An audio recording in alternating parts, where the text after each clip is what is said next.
I bought a Land Rover. Quick tour.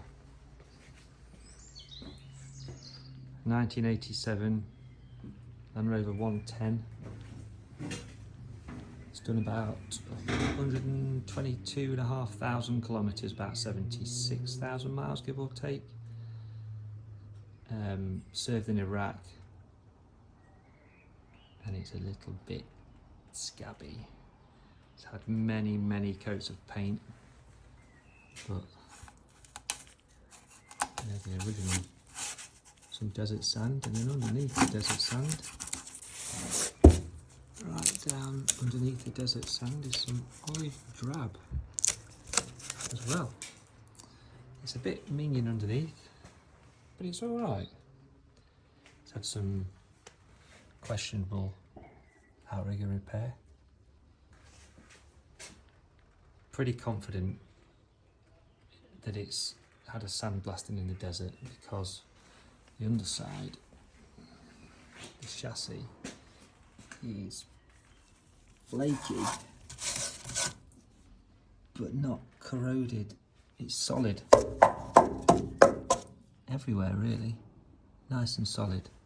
So I think it's been shot blasted in the desert, but they're not really exposed to salt water after that, because it's surprisingly good. There's one tiny little hole on the near side, which I'll show you. But all this is just flaky surface rust. There's no paint left anywhere on the chassis, or very little paint. Take you round to the near side. This is the only hole I've found. A little tiny hole there, just next to the radius arm where the outrigger comes down. Tiny hole. It's not progressed any further than that, so that's sortable.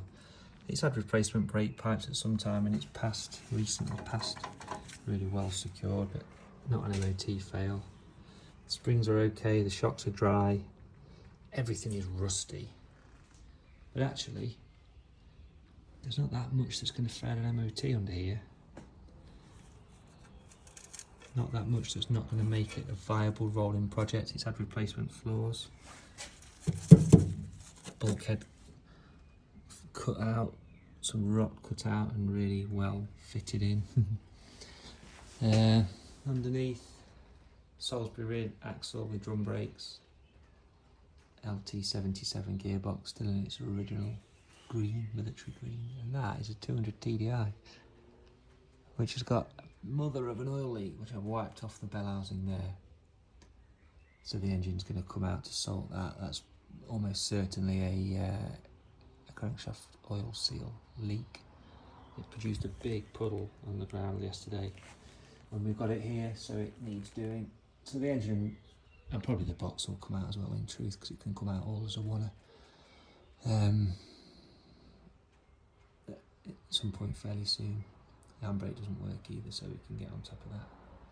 Yeah, I'll put the wheels back on, and I'll drop it down on the ground, and I'll show you inside.